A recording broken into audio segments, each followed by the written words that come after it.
साथियों, welcome back. आप सभी लोगों का बहुत बहुत स्वागत है मेरे यूट्यूब चैनल। सुप्रभात। शुरू करते हैं आज करंट अफेयर की ऑनलाइन क्लास। और आज हम लोग बात करेंगे इस क्लास में 23 अगस्त से संबंधित जुड़े हुए महत्वपूर्ण समसामयिक घटनाक्रम। तो ये एक बहुत ही महत्वपूर्ण टॉपिक है, महत्वपूर्ण क्लास है जिसमें कुछ महत्वपूर्ण मुद्दे हैं अंतर्राष्ट्रीय और राष्ट्रीय स्तर पर। तो चलिए देखते हैं कि आज कौन कौन से घटनाक्रम हमारे एग्जाम के लिए परीक्षा उपयोगी है, जिसको हमको याद रखना है। तो शुरू करते हैं। पहला एक इम्पोर्टेंट रैंकिंग है, नाम है NIRF रैंकिंग 2020 में इंजीनियरिंग कैटेगरी में NIT पटना को 92वां स्थान मिला है। ये ध्यान रखना है, NIT पटना। तो NIRF national institutional ranking framework जो देश में विश्वविद्यालय और महाविद्यालयों के रैंकिंग को जारी करता है कि उसकी पढ़ाई, उसके जो भी फैकल्टी हैं, उसमें जो सिस्टम बना हुआ है, पढ़ाई की जो व्यवस्था है, उसके आधार पर वो किस तरह का है और उसकी क्या गुणवत्ता है। तो इसके आधार पर बिहार का एकमात्र कॉलेज NIT पटना को इसमें जगह मिला। ऐसे इस कैटेगरी में ये रैंकिंग जो किया गया था, उसमें ओवरऑल रैंकिंग में फर्स्ट स्थान जो दिया गया यूनिवर्सिटी में, उसका नाम है IIS बेंगलोर। ये ध्यान रखना है, IIS Indian institute of science जो फर्स्ट स्थान पर है, जबकि सेकंड स्थान पर JNU है। जबकि इंजीनियरिंग कैटेगरी में ये आया है नाम NIT पटना का। तो इंजीनियरिंग कैटेगरी की बात करें, अगर सभी इंजीनियरिंग कॉलेजों की बात करें देश स्तर पर, तो इसमें पहला स्थान इंजीनियरिंग कैटेगरी में IIT मद्रास को दिया गया। ये ध्यान रखना है कि इंजीनियरिंग कैटेगरी में ये फर्स्ट स्थान पर है, जबकि बिहार में स्थित NIT पटना जो इंजीनियरिंग कॉलेज है, एक नेशनल इंस्टीट्यूट ऑफ टेक्नोलॉजी, इसको 92वां स्थान मिला। जबकि ये NIT पटना को पिछले साल 134वां स्थान दिया गया था। तो ये ध्यान रखना है, ये पिछले साल की बात। और इसलिए ये माना जा रहा है कि NIT पटना पिछले साल की तुलना में अच्छा प्रदर्शन किया। उसमें फैकल्टी की व्यवस्था, उसमें पढ़ाई की व्यवस्था, उसमें जो भी इंजीनियरिंग कॉलेज में होना चाहिए पढ़ाई का स्वरूप, उसमें काफी छलांग लगाकर 134वां से 92वां स्थान पर पहुंच गया। तो ध्यान रखना है, यूनिवर्सिटी के मामले में पहला स्थान IIS बेंगलोर का इंडियन इंस्टीट्यूट ऑफ साइंस, जबकि इंजीनियरिंग कॉलेजों में सबसे अच्छा कॉलेज भारत का IIT मद्रास है। और बिहार स्थित NIT पटना को देश स्तर पर 92वां स्थान मिला है, जो पिछले साल 2019 में 134वें स्थान पर था। अब यहां से कुछ इंपॉर्टेंट इकोनॉमिक न्यूज है आर्थिक जगत से, और वो एक न्यूज है गोल्ड, डिजिटल गोल्ड कह रहे हैं। और इसकी मांग कोरोना काल में 50% बढ़ गई है। तो गोल्ड क्या है, इसको समझना है। तो गोल्ड या डिजिटल गोल्ड कहते हैं, क्योंकि कोरोना काल में मार्केट जाकर के किसी चीज को परचेज करना काफी कठिन है, और इसके चलते कुछ कंपनियां, भारत में 3 कंपनियां गोल्ड या डिजिटल गोल्ड का बिजनेस कर रही है, और उसमें काफी लोगों ने दिलचस्पी दिखाया है। और इस कोरोना काल में उसका डिमांड बढ़ता चला जा रहा है। मतलब आप गोल्ड वर्चुअली खरीद सकते हैं, पैसे पेमेंट करके आप अपने अकाउंट में गोल्ड को जमा कर सकते हैं।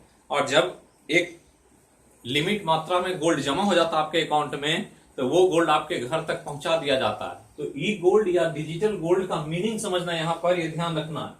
गोल्ड क्या है, तो इलेक्ट्रॉनिक गोल्ड कहते हैं। मतलब ये वर्चुअल मार्केटिंग का तरीका है। आजकल वर्चुअल ही सब कुछ हो रहा है, क्योंकि बाहर आना जाना, मार्केट में जाकर के खरीदारी करना काफी रिस्की है, जोखिम भरा है। और इसी के चलते गोल्ड की मांग लगातार बढ़ती चली जा रही। तो यहाँ गोल्ड खरीदते नहीं है लोग, डिजिटली मतलब पैसे दे करके गोल्ड खरीद करके आपके अकाउंट में जमा किया जाता है, जिसकी मांग भारत में 50% बढ़ गई। तो ये ध्यान रखना। दूसरा एक इकोनॉमिक जगत से न्यूज है, भारत के लिए अच्छी खबर है कि भारत से चीन के निर्यात में 78% की वृद्धि हो गई। आप देख रहे हैं कि भारत में चीनी उत्पादों का काफी विरोध हो रहा है कोरोना काल के बाद, खास करके। और जो सीमा विवाद चीन और भारत के साथ चल रहा है, गलवान घाटी में जो हो गया, पिछले साल डोकलाम में हो गया, लद्दाख के पूर्वी क्षेत्र में काफी विवाद लंबे समय से चल रहा है, और अभी भी तनाव की स्थिति बनी हुई है।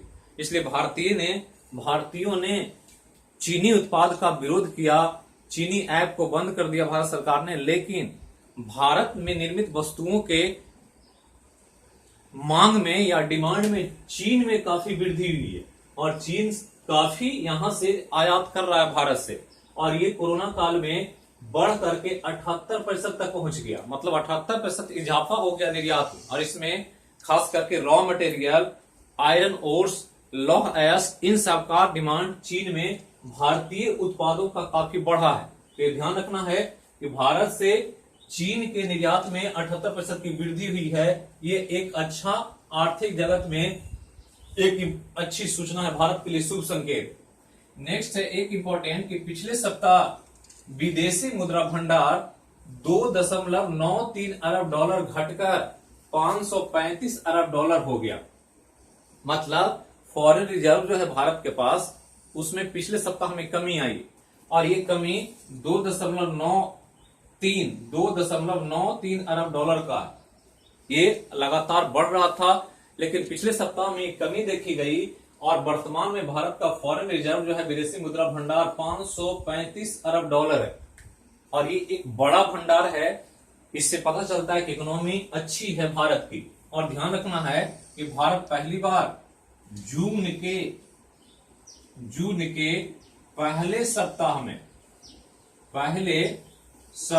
में 500 अरब डॉलर को आंकड़े को पार किया था। मतलब 500 अरब डॉलर पहली बार भारत में जून के पहले सप्ताह में फॉरेन रिजर्व था और तब से लगातार बढ़ ही रहा है। लेकिन पिछले सप्ताह इसमें कमी आई 2.93 अरब डॉलर की। तो ये ध्यान रखना है, ये एक डाटा आपको ध्यान देना है कि पहली बार 500 अरब डॉलर का विदेशी मुद्रा भंडार कब हुआ, तो जून के पहले सप्ताह। इसके अलावा ध्यान देना है कि कोरोना से एक न्यूज है। आपको पता होगा कि कोरोना के भारत में 30 लाख से ज्यादा मामले हो गए, 30 लाख पार कर गया भारत। और ये एक चिंता का बात है और लग रहा है कि भारत बहुत जल्दी ही अमेरिका, ब्राजील, चीन जैसे देशों को पछाड़कर संक्रमण के मामले में पहले पायदान पर पहुंच जाएगा। लेकिन एक शुभ संकेत है कि भारत सरकार या भारत में राज्य सरकारें कोविड को कंट्रोल करने के लिए लगातार टेस्टिंग पर ध्यान दे रही है और कोविड-19 के टेस्ट में इजाफा हो रहा है। और इसी को यहाँ पर ध्यान देना है कि चीन पहले स्थान पर और अमेरिका दूसरे स्थान पर, कि भारत सबसे ज्यादा कोविड टेस्ट करने वाला तीसरा देश बन गया। मतलब सबसे ज्यादा वर्ल्ड में कोविड-19 का जो टेस्ट होता है, जिसके द्वारा पता चलता है संक्रमण का, उस मामले में चीन और अमेरिका के बाद भारत तीसरा देश हो गया। और भारत ने अभी तक 3.45 करोड़ टेस्ट कर चुका है। तो 3.45 करोड़ टेस्ट कर भारत विश्व में तीसरे स्थान पर आ गया टेस्टिंग के मामले में, क्योंकि टेस्ट से ही संक्रमण को रोका जा सकता है, संक्रमण को फैलने से आप कंट्रोल कर सकते हैं। तो ये ध्यान रखना है। जबकि चीन लगभग 9.04 करोड़ टेस्ट चीन कर चुका है और अमेरिका 7.47 करोड़ टेस्ट अमेरिका कर चुका है। और इस मामले में 3.45 करोड़ करके भारत टेस्टिंग के मामले में तीसरे स्थान पर है। जबकि अगर राज्यों की बात करें तो सबसे अधिक टेस्टिंग राज्यों में उत्तर प्रदेश कर रहा है। ये ध्यान रखना है। उत्तर प्रदेश में लगभग अब तक 43 लाख कोविड-19 के टेस्ट हो चुके हैं। तो राज्यों के मामले में यूपी अच्छा काम कर रहा है, जबकि देश स्तर पर भारत तीसरे स्थान पर पहुंच गया।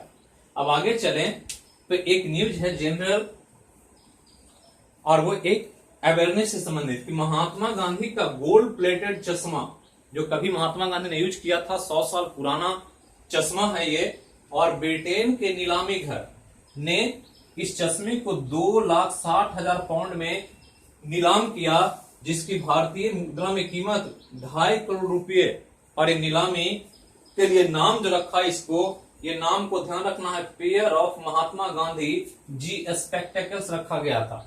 तो इसको ग्लुस्टोकशायर के 2 बुजुर्ग लोगों ने इसको खरीदा। कहा जाता कि गांधी जी जब इंग्लैंड गए थे तो अपने चश्मे को किसी को गिफ्ट कर दिया था, और वही चश्मा आज 100 साल बाद नीलाम हुआ, जिसकी कीमत 2,60,000 पाउंड जबकि भारतीय मुद्रा में 2.5 करोड़ रुपए में नीलाम हो गया। चश्मे का नीलामी का नाम रखा गया pair of Mahatma Gandhi ji spectacles. तो यही था आज का करंट अफेयर। तो हैव ए नाइस डे, आपका दिन मंगलमय हो, शुभ हो। फिर मिलेंगे हम लोग शाम के क्लास में एक नए विषय, एक नए टॉपिक के साथ। तो चलिए, जहां भी रहे स्वस्थ रहें, सुरक्षित रहें, पढ़ाई को निरंतरता के साथ जारी रखें, चैनल को ज्यादा से ज्यादा लोगों तक शेयर करें। थैंक यू, फिर मिलते हैं।